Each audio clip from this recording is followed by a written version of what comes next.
حضرت بلال کہتے ہیں میں ایک دن مجھے بخار چڑھ گیا بڑا تیز، میں لوگوں کو جانتا نہیں تھا۔ فرماتے مجھے تیز بخار چڑھ گیا تو ٹھنڈ بڑی سخت تھی، میرے مالک نے مجھے کئی کلو جوں دیے پیسنے کو چکی پہ۔ کہتے ہیں میں بیمار تھا تو میں نے کچھ دوائی لی جو اس وقت موجود ہوتی تھی، تو میں نے ایک لحاف لیا، دودھ پیا تو مجھے نیند آ گئی۔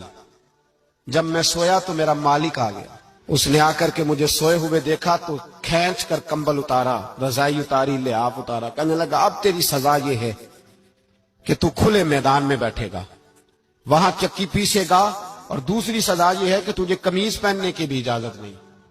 حضرت بلال کہتے ہیں تیز بخار، ٹھنڈ کا عالم، اور جب میں چکی پیس رہا تھا تو رو رہا تھا، اور میں پوچھ رہا تھا خدایا ہمارے نصیب، اللہ ہمارے مقدر۔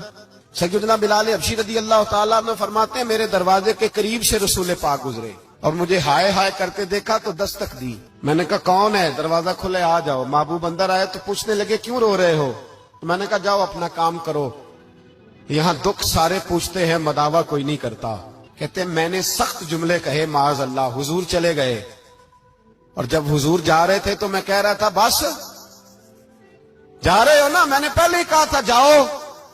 کہتے ہیں قربان جاؤں، تھوڑی دیر گزری تو اللہ کے رسول کے ہاتھ میں گرم دودھ کا پیالہ تھا، کھجوریں تھی، حضور تشریف لائے اور کریم رسول نے مجھے کھجوریں دی، دودھ پلایا اور کہا چل جا کمبل میں بیٹھ جا۔ تو میں نے کہا چکی کون پیسے گا؟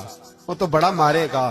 کہتے ہیں لوگوں، فرماتے ہیں میرے حبیب کے میں قربان جاؤں، مصطفیٰ کریم نے فرمایا تو بیٹھ رضائی میں اور آج تیرے حصے کی چکی میں پیسوں گا۔ کہتے ہیں ساری رات حضور چکی پیستے رہے، سویرے میں اٹھا اور میرے حبیب پاک نے مجھے وہ سارا کچھ دیا اور خود چلے گئے۔ اگلی رات پھر آئی تو حضور پھر آ گئے، مجھے پھر رضائی میں لٹایا، دودھ پلایا اور ساری رات چکی پیسی۔ کہتے ہیں بس تیسرے دن حضور چکی پیس کے جانے لگے تو میں نے قدم تھام لیے، میں نے کہا بیبا دنیا ساری جھوٹ بولتی ہے، زمانہ سارا غلط کہتا ہے، جو غلاموں کے حصے کا کام کرے وہ اللہ کا سچا رسول ہوا۔